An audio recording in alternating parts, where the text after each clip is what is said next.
பொள்ளாச்சி சட்டமன்ற தொகுதியில் திமுக வேட்பாளர் நித்யானந்தன் தீவிர வாக்கு சேகரிப்பில் ஈடுபட்டார்.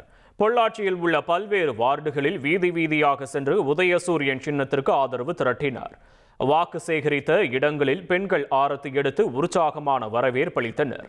பின்னர் மதுரை வீரன் கோவிலில் சாமி தரிசனம் செய்தார். அதனைத் தொடர்ந்து பேசிய வேட்பாளர் நித்யானந்தன், கடந்த 5 ஆண்டுகளில் திமுக ஆட்சியின் நலத்திட்டங்கள் மக்களிடம் சென்றடைந்துள்ளதாகவும், பொருளாதார ரீதியில் பின்தங்கிய மக்களும் அதனை வரவேற்று நன்றி தெரிவித்து வருவதாகவும் கூறினார். இன்று சென்ற பகுதிகளெல்லாம் பொருளாதார ரீதியில் பின்தங்கிய மக்கள் வாழக்கூடிய பகுதிகள். ஆனால் ஒவ்வொரு வீட்டிலும் கடந்த 5 ஆண்டுகளில் நமது முதல்வர் கொடுத்த நலத்திட்டங்கள் சென்று அடைந்திருப்பதையும், அதை அவர்கள் மனமுவந்து ஏற்றுக்கொண்டதோடு மட்டுமல்லாமல் நன்றி தெரிவித்துக் கொண்டிருக்கின்றார்கள்.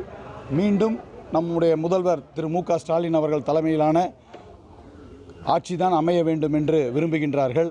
1,27,00,000 மனங்களை வென்ற தந்தி டிவி யூடியூப் சேனல். தவிர்க்க முடியாத தம்ப்நெயில்ஸ், கலக்கலான கான்டென்ட்ஸ். நீங்களும் இந்த குடும்பத்தில் இணைய இப்பவே சப்ஸ்கிரைப் பண்ணுங்க. அசுரபலம் கொண்ட எங்கள் டிஜிட்டல் கரங்களில் உங்கள் விளம்பரங்களை சேர்க்க வாட்ஸ்அப் பண்ணுங்க. 8939888378. Email advtthanditv@dttv.in.